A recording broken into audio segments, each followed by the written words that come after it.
Ladies and gentlemen, here's a quick overview of the brand spanking new F1 cars in GTA Online. First up, if you want to buy one of them, the minimum you're going to have to splash out is $3.1 million. Or if you want to get the more expensive one, it's going to be $3.5 million.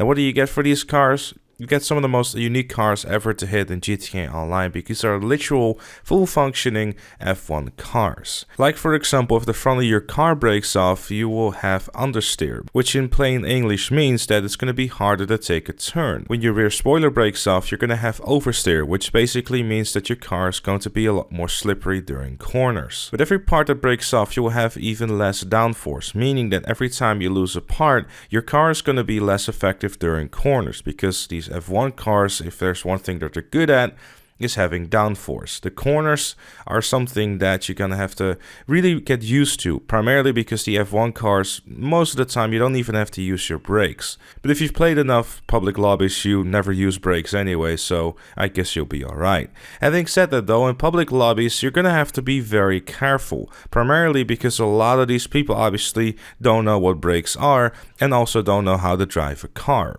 So for that reason, you really want to be careful with the damage that your car is going to endure. Now luckily for you, you will be able to repair your car in the designated pit stops assigned within the race. In order to use these pit stops, what you need to do is you need to go into the blue square and then wait until your car and your bars are fully repaired. Now if you want to see when it's time to start utilizing these pit stops, keep an eye on the bottom right of your screen. There you will see your vehicle health as well as your lowest tire grip. Now if there's, again, one thing extremely important about these F1 cars is how much grip they have. The lower the grip, the worse you're going to be doing, and the more you're going to have to spend time slowing down your car during corners, meaning that you will lose time, thus also positions during the race. Now, of course, in public races, this won't be as serious, but if you're going to be doing this with friends or whatever, you might want to have some advantages. Speaking of advantages, one of the things you should definitely be using is going to be the boost. The boost is a very useful tool which gets enabled within the second lap of each race. Now the best moments to use these boosts are going to be after you took a corner and you have a bit of a longer straight, or you have a straight just in general. Now touching a little bit on vehicle damage, personally I'd say that if you lose your rear spoiler, it's a much bigger deal than losing your front spoiler.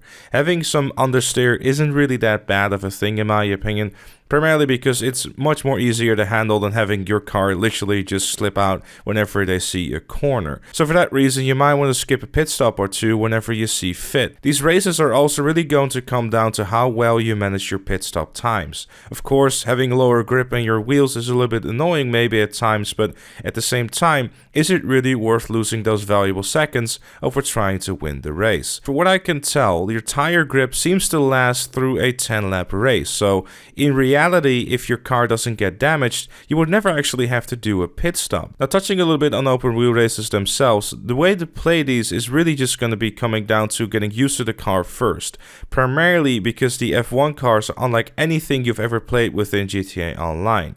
They're extremely grippy and thus you are able to just go through corners at full speed. I'm not joking, a basic left turn literally means that you can take that at full speed. Obviously if you have something like a hairpin, you have to start slowing down, but even in that you're going to be extremely grippy, and especially if your car is still in one piece, these things are going to be a dream to drive and unlike anything you've ever driven in GTA Online. The only time you really have to consider if the car is going to be behaving badly is when parts of your car have disappeared. And like I also mentioned before, you don't really have to worry about your tire grip unless you go over 10 laps. Now speaking of tires, for what I've been told, the soft tires have the best traction and the hard tires will obviously last the longest, because the problem that you're going to have to face is what do I want to do? Because if you start doing a race which has over 10 laps, you might have to start considering getting some medium or hard tires, because that way your tires won't run out that fast, but at the same time you will have to deal with a little less traction. And speaking of traction, for what I could see from this new graph that my new best friend Gaffa has posted on Twitter, the different parts of your car are also going to affect how much downforce you have, meaning that how fast you can go through the corners. So what the best setups and everything for that is something that time is going to tell, or you're going to have to start experimenting with yourself. Obviously, more downforce doesn't equal more speed, but it will make corners a whole lot easier. So again, this is something that we're going to have to start testing and just trying to figure out. But that was it for this one. If you have any additional tips and tricks you would like to share with the group, then feel free to do that in the comments down below. Thank you also very much for watching. Leave a like if you enjoyed, subscribe for more, and I'll see you all later.